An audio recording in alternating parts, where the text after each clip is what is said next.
Before we begin, take a second right now, hit subscribe, like this video, and drop your thoughts in the comments. What you're about to hear is something people will be talking about for a long time. It started as a calm, elegant night, a room full of power, influence, and cameras, and then, in a split second, everything changed. Gunfire, sharp, loud, terrifying. Panic spread across the White House Correspondents Dinner like wildfire. One moment, laughter and quiet conversation. The next, chaos. People froze. Some screamed. Others ran without knowing where to go. At the center of it all, Donald Trump. The President of the United States was inside that room. Security agents moved fast, faster than most could even process.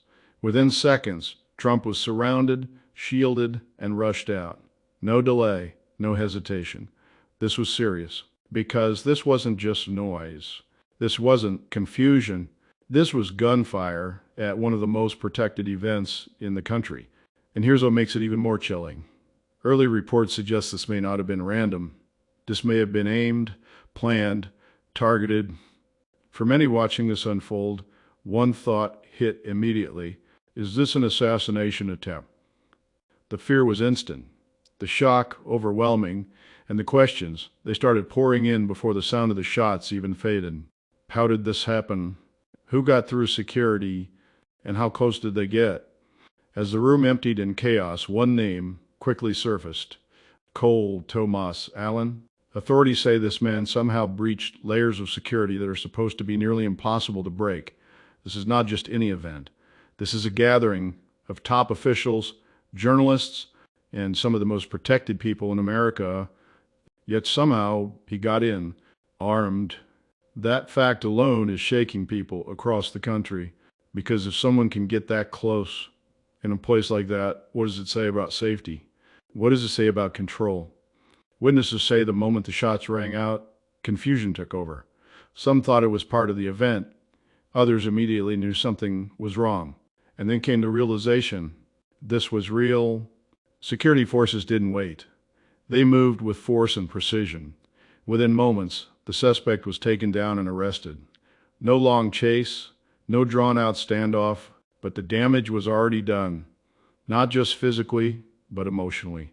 Because people are now asking something much deeper. Was this just one man acting alone? Or is this part of something bigger? Inside that room was more than just the president. Melania Trump was there too. Senior officials, journalists, people who shaped the narrative of a nation. And suddenly, every single one of them became vulnerable. That's the word echoing right now, vulnerable. Even with heavy security, even with planning, even with protocols, gunfire still broke through. That reality is hitting hard. Because this is not just about one night. This is about a pattern people are starting to notice. Tension is rising, anger is growing, and events like this are becoming more than just isolated incidents. They feel connected. People are remembering past moments, moments where leaders were targeted, moments where politics turned violent. And now this, at one of the most visible events in Washington, the message it sends is unsettling. No place feels completely safe anymore. Officials are now under intense pressure to explain how this happened. Leading that response is Todd Blanche, and the questions he's facing are direct and unforgiving. How did an armed suspect get this close? What failed?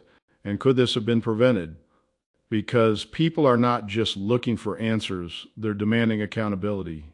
There is anger building, anger from citizens, anger from insiders, even anger within security circles.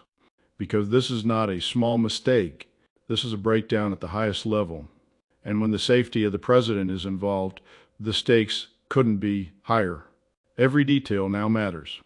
Every second leading up to those shots is being reviewed. Every decision is under the microscope. Because one truth is becoming impossible to ignore. Something went wrong, very wrong. As more information comes in, the fear is not fading. It's growing. Because early signs suggest this may not have been random violence. Investigators are looking closely at intent. Was Cole Tomas Allen targeting someone specific? Was Donald Trump the focus? Right now, nothing is being ruled out.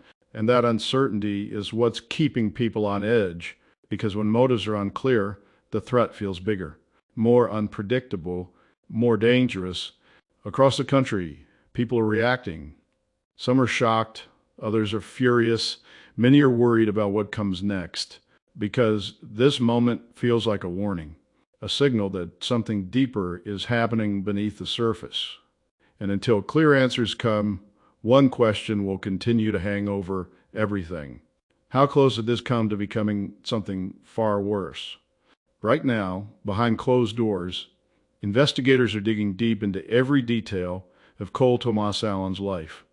Who is he? What pushed him to this moment? And the most important question of all, did he act alone? Early reports suggest there were warning signs, small things, details that may have been missed or ignored. And now, those missed signals are becoming a major focus. Because in situations like this, people don't just want justice, they want prevention. They want to know this won't happen again. But here's the uncomfortable truth. No system is perfect.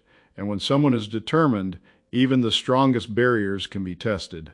Still, this level of breach is raising serious concerns. Experts are now saying this wasn't just bold. It was calculated. And that makes it far more dangerous, because a calculated act means planning. It means intent, and it means this could have been far worse. For Donald Trump, this moment adds to a growing list of security threats that have followed him throughout his political life. But this one feels different. This one happened in a room filled with cameras, journalists, and some of the most powerful voices in the country. A place that is supposed to be secure, a place that is supposed to be controlled. And yet, gunfire still broke through. The reality is sending shockwaves far beyond Washington. Because if it can happen there, people are asking, where else can it happen?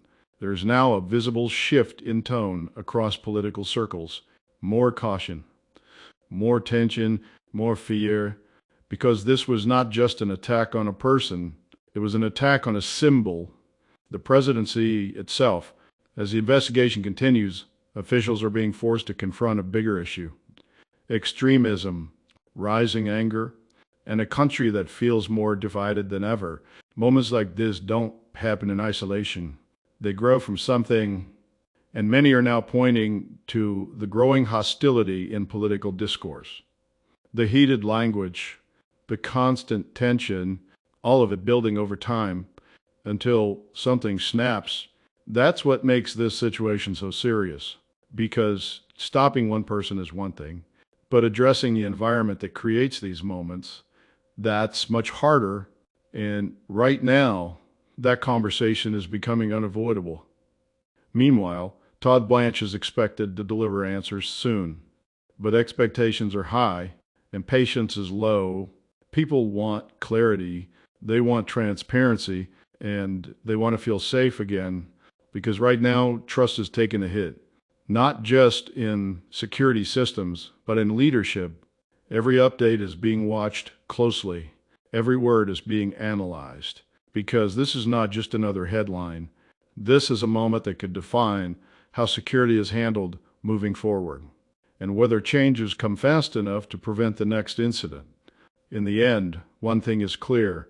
This was a warning, a loud, undeniable warning, that even at the highest level, danger is closer than many want to believe. Donald Trump is safe. The suspect, Cole Tomas Allen, is in custody, but the questions remain. The fear remains, and the impact of this night is far from over, because moments like this don't just fade away. They stay, they shape decisions, they change how people see the world around them.